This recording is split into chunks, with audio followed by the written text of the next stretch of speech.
Hello বন্ধুরা, Shweta village food cooking চ্যানেলে আপনাদেরকে আবার স্বাগত। আশা করছি আপনারা সবাই খুব ভালো আছেন এবং সুস্থ আছেন। আর এদিকেও আমিও বেশ ভালোই আছি। তো যাই হোক, আজকে আমি কিন্তু একটা দারুণ মিষ্টি রেসিপি নিয়ে চলে এসেছি। সেটা হচ্ছে সুজির মিল্ক কেক। সুজির এই রেসিপিটা বানানো কিন্তু খুবই সহজ আর খেতেও কিন্তু দারুণ লাগে। রেসিপিটা শেষ পর্যন্ত দেখার জন্য আপনাদের সকলের কাছে অনুরোধ রইল। আর চ্যানেলে যদি নতুন এসে থাকেন তাহলে চ্যানেলটা সাবস্ক্রাইব করে রাখার অনুরোধ রইল। চলুন তাহলে দারুণ সুজির এই মিল্ক কেকটা আমি বানিয়ে ফেলি। তো তার জন্য গ্যাসের ওভেনে একটা কড়াই বসিয়ে দিয়েছিলাম। আর এরপর কড়াইতে আমি কিছুটা তেল দিয়ে দিয়েছিলাম। তেলের জায়গায় ঘিও কিন্তু দেওয়া যেতে পারে। আর দিয়ে দিচ্ছি 1 প্যাকেট সুজি। সুজিটাকে দিয়ে খুব ভালো করে লাল লাল করে কিন্তু ভেজে নেব। আর এই সময় গ্যাসের ফ্লেমটা কিন্তু হালকাই আছে, মানে মিডিয়াম আছে। দিয়ে এরকম নাড়াচাড়া করে কিন্তু সুজিটাকে লাল লাল করে ভেজে নিতে হবে। কিছুক্ষণ ভাজা ভাজা করলেই দেখুন সুজিটার কালার চেঞ্জ হয়ে গেছে। সুজিটা কিন্তু লাল মতন হয়ে গেছে। আর এই সময় কারেন্টটাও অফ হয়ে গেছে। তো একটা মোবাইলে লাইট জ্বেলে রেখেই কিন্তু আমি ভিডিওটা বানাচ্ছি। আর এখন আমার সুজিটা ভাজা হয়ে গেছে। তো কড়াই থেকে আমি নামিয়ে একটা থালাতে ঢেলে রেখে দিলাম। এর থেকে বেশি কিন্তু ভাজবো না। আর কড়াইতে আমি 1.5 লিটার মতন গরুর দুধ দিয়ে দিয়েছি। এই দুধটা আগে থেকে কিন্তু ফুটিয়ে জাল করে রাখা ছিল। আর দুধের মধ্যে দিয়ে দিচ্ছি দুটো এলাচ, দুটো তিনটে এলাচ ফাটিয়ে দিয়ে দিলাম।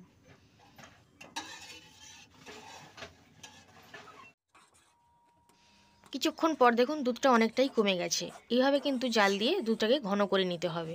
মানে দুধটা একদম মালাইয়ের থেকে একটু উপরে থাকবে। এখন দুধটা দেখুন আরও বেশি ঘন হয়ে গেছে। এই সময় আমি 150 গ্রাম চিনি আছে, তো চিনিটা আমি দিয়ে দিচ্ছি। চিনিটাকে দিয়ে খুব ভালো করে খুন্তিটা দিয়ে নাড়াচাড়া করে মিশিয়ে দেব।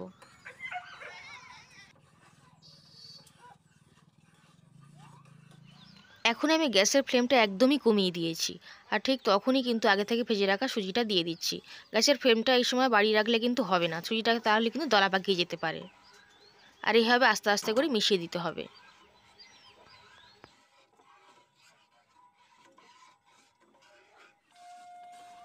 আর এখন ক্রমাগত খুন্তিটা কিন্তু এভাবে নাড়িয়ে চাড়িয়ে যেতে হবে, তা নাহলে কিন্তু তলা থেকে ধরে যেতে পারে।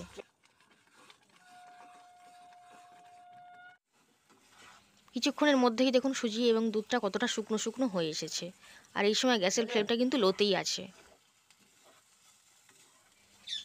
আর এই সময় কিন্তু খুন্তিটা থামালে চলবে না, ক্রমাগত খুন্তিটা দিয়ে নাড়িয়ে চাড়িয়ে একদম শুকনো শুকনো করে নিতে হবে, একটা ডো আকারে পরিণত হয়ে যাবে। সেজন্য আমি খুন্তিটা দিয়ে নাড়িয়ে চাড়িয়ে যাচ্ছি।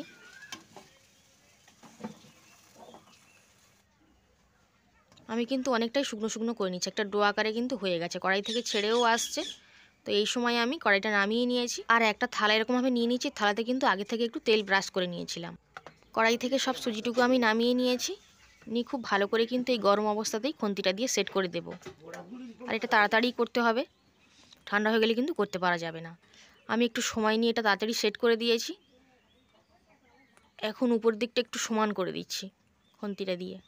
আমি সুজির মিল্ক কেকটা এখানে থালাতে বানিয়েছি, আপনারা কেক টিনে বা অন্য যে কোনো পাত্রেও কিন্তু বানাতে পারেন। এরকমভাবে আমি 2 ঘন্টা রেখে দেবো, ঠান্ডা করে নেব, তারপর আপনাদেরকে দেখাবো যে কেমন হয়েছে। 2 ঘন্টা পর আমি চলে এসেছি ছুরিটা নিয়ে, আর এইভাবে সাইড থেকে একটু কেটে দিচ্ছি।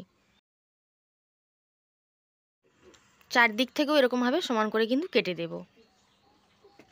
ওই সাইডটা থেকেও কেটে দিলাম, এই দিকটা থেকেও কেটে দিই। যেগুলো কেটে নিয়েছি সেগুলো তুলে রেখে দিচ্ছি প্লেটে।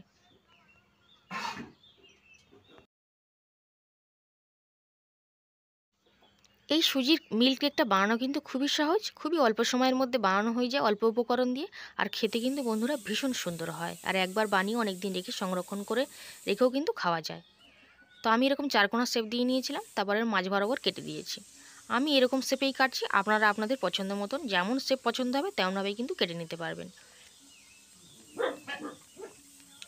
মাঝ বরাবর এরকমভাবে কেটে দিচ্ছি।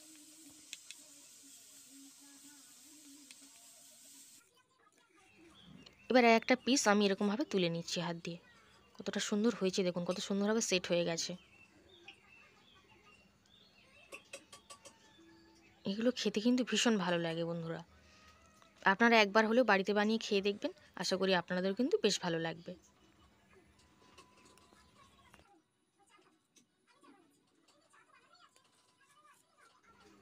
এভাবে সবগুলোকে আমি প্লেটে তুলে নিচ্ছি, তারপর সাজিয়ে দেখাচ্ছি যে কতটা সুন্দর দেখতে লাগছে আর কতটা সুন্দরই বা হয়েছে। সবগুলোকে নিয়ে আমি খুব সুন্দর করে প্লেটের ভাবে সাজিয়ে দিয়েছি। দেখতে কতটা সুন্দর লাগছে দেখুন বন্ধুরা, আর খেতে কিন্তু ভীষণ সুন্দর হয়। আপনারা একবার হলেও বানিয়ে খেয়ে দেখবেন কিন্তু। আশা করি আপনাদেরও বেশ ভালো লাগবে। আর আজকের রেসিপিটা কেমন লেগেছে কমেন্ট করে কিন্তু অবশ্যই জানাবেন। আর যদি ভালো লেগে থাকে অবশ্যই লাইক করবেন, শেয়ার করবেন এবং চ্যানেলে নতুন যদি ভিডিওটা দেখে থাকেন তাহলে অবশ্যই সাবস্ক্রাইব করে পাশে থাকবেন। এখন একটাকে ভেঙে আমি দেখিয়ে দিচ্ছি যে ভিতর থেকে কতটা সুন্দর এবং নরম হয়েছে।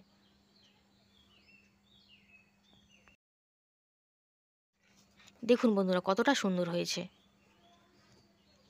আজকের সুজির এই মিল্ক কেকের রেসিপিটা শেষ পর্যন্ত দেখার জন্য আপনাদের সকলকে অসংখ্য ধন্যবাদ। আবারও হাজির হয়ে যাব আমি অন্য কোনো রেসিপিতে। আজ তাহলে এই পর্যন্তই। ততক্ষণ আপনারা সবাই খুব ভালো থাকবেন এবং সুস্থ থাকবেন। আজ তাহলে আসলাম।